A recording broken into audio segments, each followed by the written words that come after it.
सध्या राज्याच्या राजकारणात सुरू असलेलं राजकारण, राजकीय नेत्यांचे एकमेकांवर सुरू असलेले आरोप प्रत्यारोप, त्यामुळे कुठेतरी तरुण पिढीने या राजकारणाकडे पाठ फिरवल्याचं पाहायला मिळतं आहे. राजकारण्यांबद्दल तरुणांमध्ये प्रचंड असा संताप, रोष पाहायला मिळतो आहे. मात्र इतकं सगळं असताना देखील कल्याणमध्ये एका सुशिक्षित तरुणाने ह्याच राजकारणात उतरण्याचा प्रयत्न केला आहे. आज त्याने भाजपामध्ये प्रवेश करून कल्याण शहरासाठी मला काहीतरी करायचं आहे ही इच्छा बोलून दाखवली आहे. आपल्यासोबत आहेत आता डॉक्टर अमित पंडित.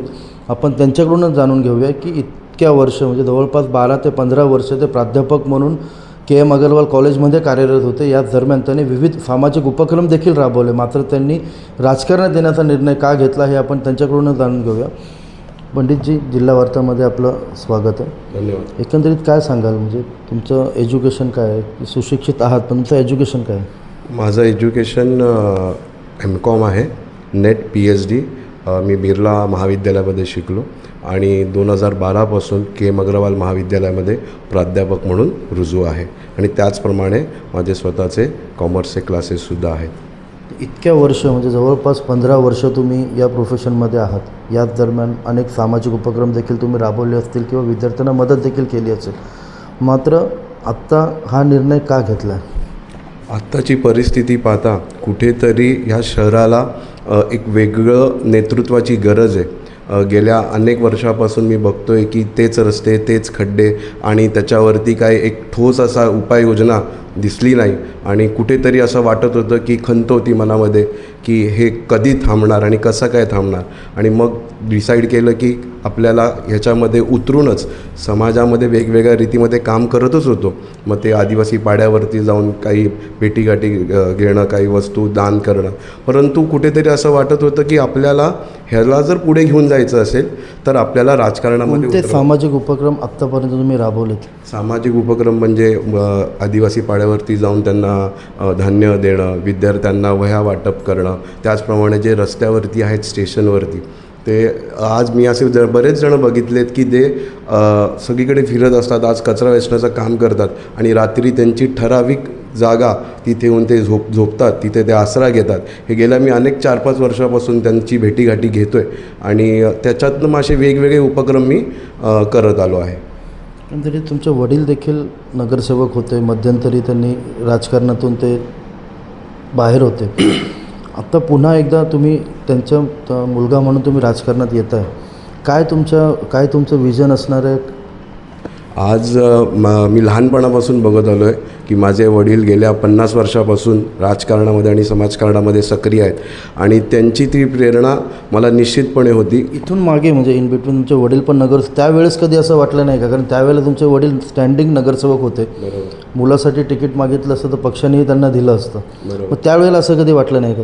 नाही, त्यावेळेला म्हणजे कसं होतं की वडील आहेत आणि ते सगळं करत आहेत आणि कुठेतरी ते सगळं बघून असं वाटत होतं की कधी वडील वेळेवरती घरी नाही आणि मग ते असं कुठेतरी बघून असं वाटत होतं की आपण थोडं यातनं लांब राहिलं पाहिजे. परंतु आज मला निश्चितपणे कळतं की गेल्या 50 वर्षामध्ये त्यांनी जी जनसेवा केली आहे आणि ती जनसेवा निश्चितपणे खूप मोठी आहे आणि त्या जनसेवेचं मला आज असं कुठेतरी वाटतं की खरंच मी सुद्धा त्यांच्या पावलावर पाऊल ठेवून पुढे गेलो पाहिजे. गेल्या अनेक वर्षांपासून आपण कल्याण डोंबिवलीमध्ये राहतो. आता तुम्ही राजकारणात प्रवेश केला आहे, तुम्ही विजनबद्दल बोलताय, पण ह्या शहरातले ज्या बेसिक समस्या आहेत, रस्ते, गटार आणि पाणी, या पलीकडे विकास गेलेलाच नाही आहे. तर एक तरुण म्हणून तुमचं काय विजन असणार आहे पुढे? तरुण म्हणजे सगळ्यात पहिले जसं की आपण ऐकलं असेल की BKC बांद्रा कुर्ला कॉम्प्लेक्स, आज असंख्य तरुण, असंख्य आज लोक या शहरातनं मुंबईसाठी जातात. मुंबईला आपलं चाकरमानी आपला जातो जॉबसाठी. कुठेतरी कल्याणमध्ये ते तरुणांसाठी उपलब्ध नाही आहे हे कुठेतरी मला असं वाटतं आणि ते आपण का नाही, ही खंत आहे. आणि कल्याण डोंबिवली कॉम्प्लेक्स का नाही व्हावं, एक कल्याण डोंबिवली एक IT हब का नाही व्हावा, एक एम्प्लॉई हब का नाही व्हावा, एम्प्लॉयर हब का नाही व्हावा, यासाठी मला असं वाटतं की निश्चितपणे आमच्यासारखे तरुण जर या राजकारणामध्ये आले तर निश्चितपणे या शहराचा कायापालट केल्याशिवाय आम्ही राहणार नाही. कायापालट म्हणजे तर तुम्ही रोजगारी संदर्भात आता तुम्ही बोललात, कायापालट म्हणजे आणखी काय विजन आहेत? कायापालट म्हणजे शहराला आता प्रामुख्याने वाहतूक कोंडीची समस्या भेडसावते. अनेक ठिकाणी विकास कामं सुरू आहेत, मात्र तिथे नियोजन नाही आहे. कोणत्याच विकास कामांमध्ये नियोजन नाही आहे, त्यामुळे मोठ्या प्रमाणात वाहतूक कोंडीला सामोरे जावं लागतं आहे. काय विजन असणार तुमच्या यासाठी? वाहतूक कोंडी ही कल्याणकरांची सगळ्यात मोठी समस्या आहे आणि ती समस्या आपल्याला सोडवण्यासाठी आपल्याला वेगवेगळ्या प्रकारचे फ्लायओव्हर्स म्हणा किंवा जे रस्ते आहेत कल्याण डोंबिवली महानगरपालिकेचे वर्षानुवर्ष ते जुनं कल्याण असू दे जुनं डोंबिवली असू दे ते रस्ते अरुंदच आहेत. म्हणजे शहरावरती आज बोजा खूप वाढत चालला आहे आणि कुठेतरी ते सगळं आपल्याला जर डेव्हलप करायचं असेल तर आपल्याला त्यासाठी ते रस्ते मोठे करणं, काँक्रिटीकरण करणं आणि ते सुद्धा उच्च दर्जाचं करणं यासाठी निश्चितपणे प्रयत्न करणं. आणि ट्रॅफिकची समस्या जी आहे ती मला असं वाटतं की फ्लायओव्हर आणि आता मेट्रोचं सुद्धा काम चालू आहे त्याच्या माध्यमातून आपण अजून कसं काय बेटर करू शकू निश्चितपणे प्रयत्न करीन. आज राजकारणात एंट्री केलीत, भाजपात प्रवेश केलात, पहिल्यांदाच राजकारणात आलात, मग भाजपच का निवडलं?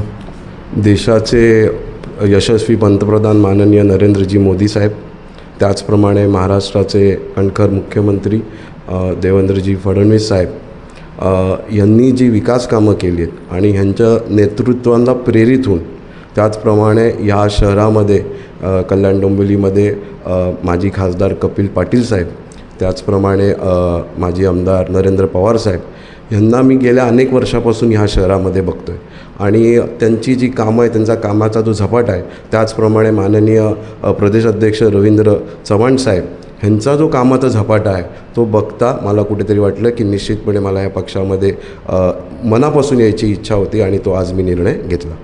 उमेदवारीबद्दल काही आश्वासन मिळालं? बघा, उमेदवारीबद्दल आश्वासन असं काही नाही. मी जसं सांगितलं माझे वडील अनेक वर्षापासून राजकारणामध्ये आहे. माझा जो पक्ष आहे मला जी जबाबदारी देईल ती जबाबदारी मी पार पाडायला निश्चित आहे. निवडणुकीसाठी इच्छुक आहात?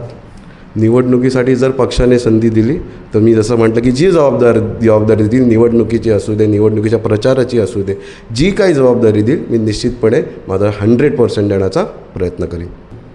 अमितजी, आता आपण जर पाहिलं तर कुठल्या राजकारणात येण्यासंदर्भात तरुणांचा जो प्रवाह आहे हा फार कमी आहे.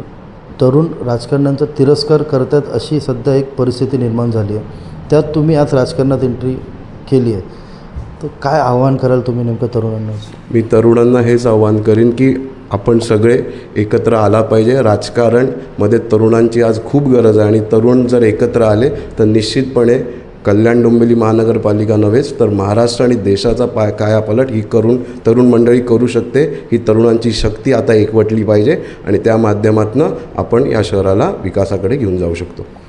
एकंदरीतच आपण आत्ता जे प्राध्यापक अमित पंडित आहेत त्यांच्याशी आता बातचीत केली आहे.